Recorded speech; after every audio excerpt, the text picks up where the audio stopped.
Hello everybody and welcome to the first video of my in-depth Legion guide.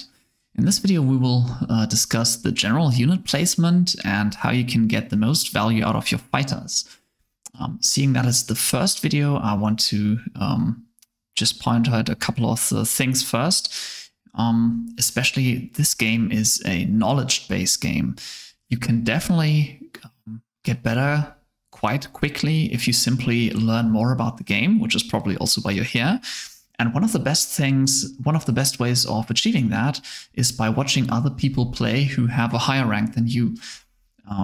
I learned a lot, for example, from Doofus McDooface. He helped me kind of kickstart my elo gain. And so my tip for you is find a streamer that you like, who plays, I don't know, 2.6 and above or something, and has a microphone and is willing to talk and answer your questions.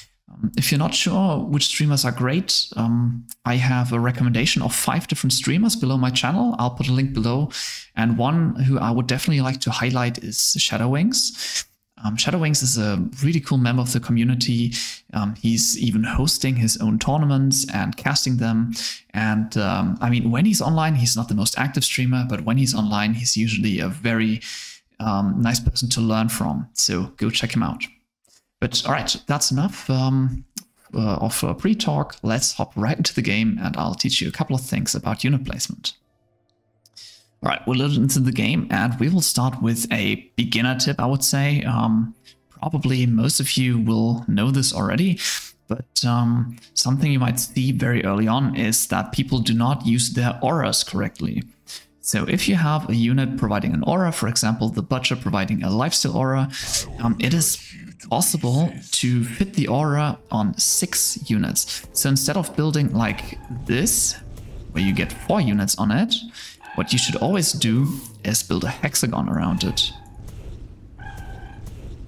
So this way you can have 6 units all receiving the cannibalism buff, the leech buff. So try to put 6 units on your aura.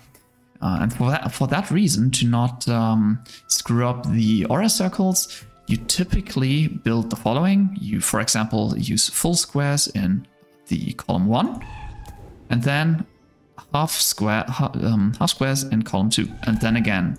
So you always offset it by half a square from first column to second column, third column, fourth column, because when you want to add an aura, you can always fit many units around it. Okay, tip number 2. Something you might have seen a few times before on lower rank games is that people do something like this. They take their tanks or melee units and put them in front, and then they pick their ranged units and put them somewhere in the back. I mean, I can definitely understand where that's coming from, because you think, I need to protect my ranged units. They cannot really take a lot of hits, and therefore I will put them behind. Quite intuitive. The thing is, that's not really how it works in Legion. The green circle shows the range of my ranger, and it will start shooting as soon as the wave crosses the line. So from here on, it can start firing the first shot. So it basically fires or lands the first hit as the wave already reaches my tank. Yeah, we can take a look at that. So the wave comes down, they hit the tank, and the first shot is landed, right? So the ranger doesn't really get any time beforehand to dish out some additional damage. What we can do instead, I mean, by the way, the tank's kind of dying here, yeah, which is pretty bad, seeing that it's like the perfect tank for that wave. What you can do instead is the following.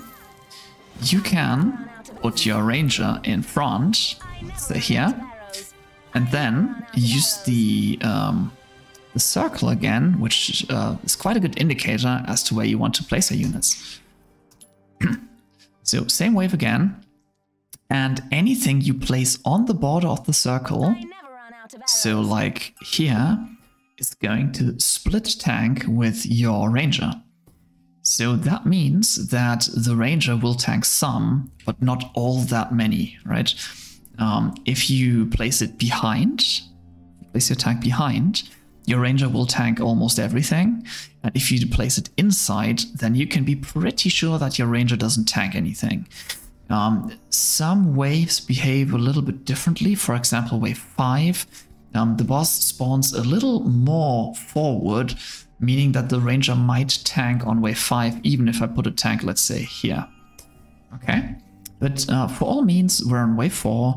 I'm gonna put something, let's say, here. So again, the full square on column 1, and now I'll put a half, like a melee unit on a half square in column 2. I'm expecting my ranger to take a couple of hits. It might even die. I hope it does not, but it should give my tank quite some additional time. So the ranger is tanking like 3 units. It is using its health pool, meaning my tank can live for longer, can dish out damage for longer.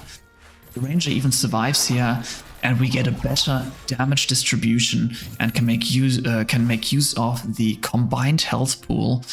Because what you don't want is one of your units to die rather quickly, because as soon as one unit is dead, it's not dealing damage anymore. Therefore, you want to keep your units alive as long as possible, and you do that by split tanking. Yeah, so first of all, ranged in front, and if possible, put your melees behind in a way you split tank. For tip number 3, we are going into the, let's say, a bit more advanced level, which is try not to build centered, like this, right? But what you should instead try to do is put your main units on the left, your carry units on the left, and add a split on the right. For example, like that. Because what it's going to do is some units go to the left, some units go to the right, and when my split dies, the creeps will need to walk over. So they spend time walking, and during all the time while they walk, my ranger is able to still attack. So, I mean, let's take a look. I'm 85 under, I'm not expecting to hold, but let's just observe the pathing. So some units go over here, and now they waste time running. Yeah? That's something that really, really helps. So we're leaking just a little bit here, but it's not tremendous. Yeah, 33% despite being 85 undervalue. Now, why am I saying the main unit or the carries on the left? That has the following reason. Let's say, let's go back to wave 4. And let's say you're afraid of a send. Yeah, a great send into the Daphne would, for example, be a dino. Because the dino would be a great tank and just soak up all the damage, preventing the Daphne from really killing anything. If I send just a dino is gonna spawn in the center. Yeah, let's take a look. The dino will spawn in front of the creeps in the center. And it runs to the closest unit. So if I add anything in front, it would run towards that unit. Okay? If I, however, not only send a dino, but I add a second unit to that, which is also considered a tank. So a dino is considered to be a tank mercenary. Other tank mercenaries would, for example, be Snail, DT, and Fiend, and some more, which we'll cover in a different video. But let's say I add a Snail. What now happens is that the more expensive unit is pushed to the right, and the cheaper unit is on the left side. So if we now start the wave, you see that the dino spawns here and the snail here.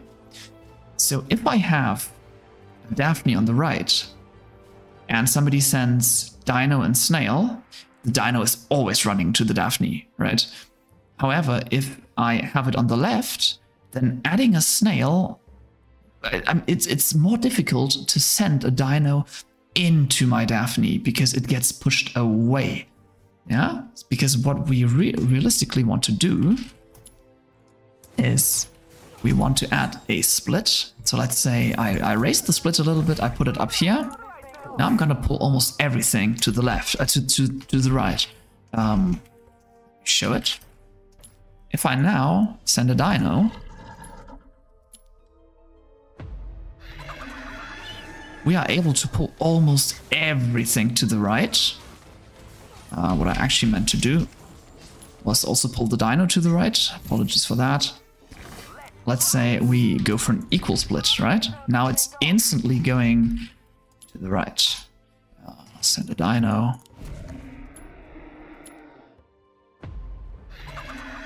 Dino goes right. So if you want to send a dino straight into the Daphne, what would you need to do? You would need to send 2 dinos, okay? If I, however, swap that and I put the Daphne on the right and my split on the left, or another dino, then the dino goes instantly into the Daphne and the Daphne attacks the dino right away. It has no chance of ever attacking any unit out of the wave. Therefore, put your main units on the left, your carry units on the left, add your split on the right, then your units don't get stuck on the mercenaries. Okay, here's tip number 4, which is probably the most advanced tip I'm going to give you today. And that is adjust your split to your needs, okay? So again, we have a ranged unit on the left. It's our main unit. We're trying to protect it against sense. We are using the ranged indicator to make it split tank with our tank unit in the back. And we have a split on the right to pull some to the side. As soon as the units die, they need to walk over. Yeah, and we can just take a look at that. So for wave 9, that is a perfectly legitimate split. We pull like, I don't know, 40% of the creeps to the right. Typically with an archer you want to pull a bit more to the right, but that's a different story. And now they walk over, they attack the tank, everything fine. Yeah. But now next, wave 10 is coming up. Yeah. And on wave 10, we have a boss wave where you cannot really split the wave, right? You cannot say, hey, half of the boss please go left, half of the boss please go right. Therefore, if we do not change anything, yeah, the split which was fine in wave 9 is not fine in wave 10. So our archer is the first unit to take damage, and we lose all of our damage when the boss is at like 75%.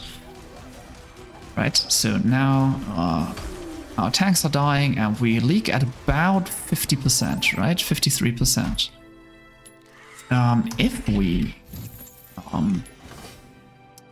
If we go for an equal split, yeah, then we will pull the boss to the right. So, like I said, the boss always goes to the closest unit. That would, in this case, be quite obvious. That one is higher up than the archer, and therefore it would go to the right. If 2 units are equally distant, then the right one is preferred. So it's fine for us to have them on the same height, same distance. The boss will go right. So here comes the boss. It's going to the right. And now our main damage is living for way, way longer than previous time. We're still going to leak, but it won't be 53%. It's, I don't know, 20? Actually almost kill it, so 25%. That is a huge difference. The same can be applied to trying to get the mercenaries to where you want them to go. So next, wave 11, you are probably, I mean, a good send into a Trinity is, for example, just a couple of dinos or a siege ram or whatever. And by adding your tank on an equal split, or I mean, this could also just be a seedling, right? It should usually be a very cheap unit so that you can regularly sell it and build it again on like half a square higher, half a square lower. And with that, you can pull away the danger from your main unit and adjust it to how you want it. A very prominent example would, for example, be if on wave 13, you have a carry unit like a Doomsday. Yeah, it deals massive impact damage against the fortified wave. The hard counter to that is a Ghost Knight. So if you have shown that you have a Doomsday on wave 12, for example, and you're expecting Ascend, probably expect a Ghost Knight. And what should you do? Add an equal split. So your Doomsday would be here, you add a split here, and the Ghost Knight will go right, leaving your Doomsday to attack the wave. So that's really, really important.